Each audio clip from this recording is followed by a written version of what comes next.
ಅಣ್ಣ ನನ್ನ ಪರಿಸ್ಥಿತಿ ಹೇಳೋದಕ್ಕೆ ಆಗ್ತಾ ಇಲ್ಲ, ಯೋಚನೆ ಮಾಡ್ತಾ ಇದ್ರೆ ಈ ಪರಿಸ್ಥಿತಿಗಳು ನನ್ನನ್ನು ಮುಚ್ಚಿಬಿಡ್ತವೆ ಅಂತ ಅನಿಸುತ್ತೆ.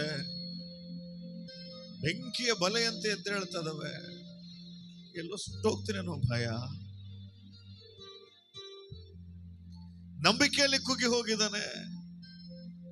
ಜನಗಳ ಮಾತು ಕೇಳುವಾಗ ಅನುಮಾನವು ನನ್ನಲ್ಲಿ ಉದ್ಭವಿಸಿ ನಂಬಿಕೆ ಕಡಿಮೆ ಆಗೋಗ್ತಾ ಇದೆ.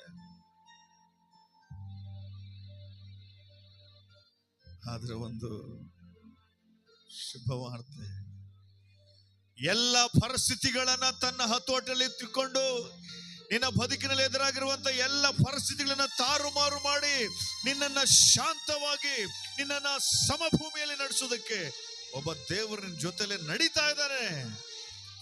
ಆತನೇ ನಜರೇತಿನ ಯೇಸು, ಮರೆಯಬೇಡ.